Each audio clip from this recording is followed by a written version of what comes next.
अस्सलाम वालेकुम। सियाचिन टाइम्स के प्रोग्राम जीबी टुडे में मैं हूँ कासिम नसीम। नाजरीन, आज मुल्क भर की तरह गिलगित बल्तिस्तान में भी योम दिफा कौमी जोश जज्बे के साथ मनाया गया। बल्तिस्तान डिवीज़न के चालू अजरा में भी इस हवाले से सेमिनार और रैलियों का इनेकाद किया गया था। स्कर्दो शहर में सुबह 9 बजे यादगार शहदा पर कौमी परचम कुशाई की पुरवकार तकरीब हुई, जिसके बाद जंग आज़ादी गिलगित बल्तिस्तान के शहदा की यादगार पर फूलों की चादरें चढ़ाई गईं। ऐवान इकबाल स्कर्दो में अदबी तंजीम बज़ में इल्म फ़न की ज़र एहतमाम सुबह 10 बजे सेमिनार का इनेकाद किया गया, जिसमें मुख्तलिफ़ सियासी रहनुमाओं और इल्मी अदबी शख्सियात ने खिताब किया। 1965 की जंग के जो शहदा हैं उनको खराज अक़ीदत पेश किया गया, जो गाज़ियान हैं उनको खराज तहसीन पेश किया गया, और ओवरऑल जो मुल्क के सरहदों की हिफाजत के लिए और मुल्क को दहशत गर्दी की लानत से निजात दिलाने के लिए अपनी जानों का नजराना पेश है, उन तमाम शहदा को खराज अक़ीदत पेश किया गया।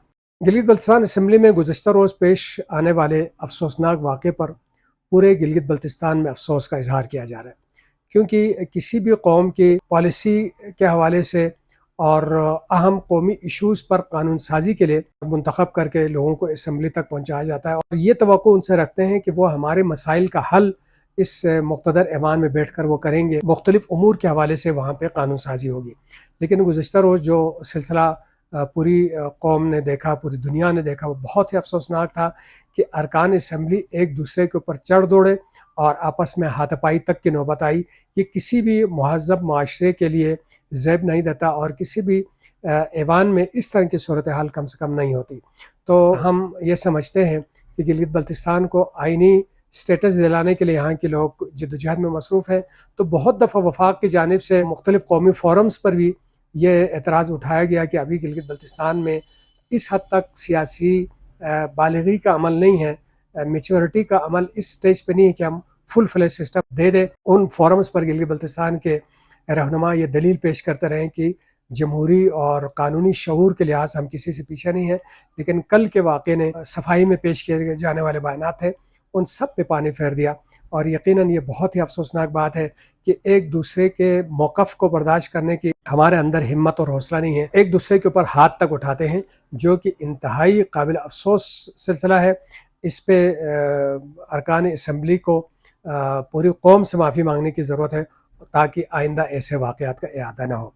साथ ही गिलगित बल्तिस्तान में जो माइनिंग के हवाले से मुख्तलिफ़ चीज़ों पर जो पाबंदी लगाई गई है, उस पर हुकूमत और अपोजिशन दोनों बैक ज़ुबान होकर एहतजाज कर रहे हैं कि ये सिलसिला ऐसा नहीं होना चाहता। माइनिंग के ब्लास्टिंग मटेरियल के ऊपर पाबंदी लगाई गई है, जिसके हवाले से भी लोग एहतजाज कर रहे हैं।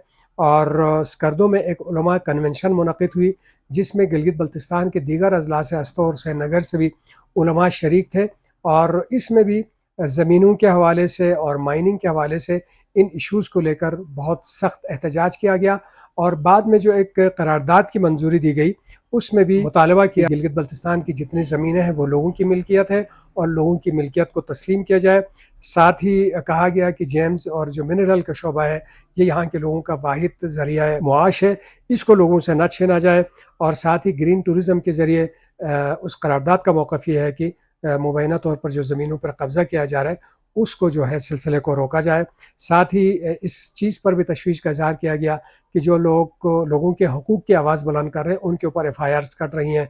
और साथ ही लैंड रिफॉर्म्स के हवाले से मामला ताख़ीर का शिकार होने पर भी तशवीश का इज़हार करते हुए इसको जल्द किसी मंतक़ी अंजाम तक पहुँचाने का मुतालबा किया गया। और साथ ही गिलगित बल्तिस्तान का आइनी मसला जो पिछले 75 सालों से लायनहल पड़ा हुआ है, इस मसले को भी हल करते हुए गिलगित बल्तिस्तान को कौमी धारे में लाने के मुतालबात शामिल है। साथ ही आइनी हुकूक तक किसी किस्म के टैक्स न लगाने, बिलखुसूस जो फ़ाइनेंस बिल लाया जा रहा है, उस पर भी शदीद एहतजाज किया गया। और बल्तिस्तान यूनिवर्सिटी और कराकरम यूनिवर्सिटी में जो मखलूत निज़ाम तालीम है, इस पर भी इस करारदाद में तशवीश का इज़हार करते हुए बच्चों के लिए अलहदा तालीमी माहौल प्रोवाइड करने के मुतालबा किया गया है। तो ये सारी बातें शुरू हुई थी लैंड रिफॉर्म से और माइनिंग वाले इशूज़ से। तो हुकूमत को चाहिए कि ये दो जो कोर इशूज़ हैं, इनके ऊपर संजीदगी से काम करे, और आइनी हुकूक के हवाले से जो कमेटी कायम है, उनको भी सरगर्मी से अपने सिलसिले को आगे बढ़ाने की ज़रूरत है, ताकि ये मामला کسی حل کی جانب بڑھ سکے۔ یہ تھی ناظرین آج کی چند اہم خبریں۔ کل پھر تازہ ترین خبروں کے ساتھ حاضر ہوں گے، تب تک کے لیے اجازت دیجیے گا۔ اللہ نگہبان۔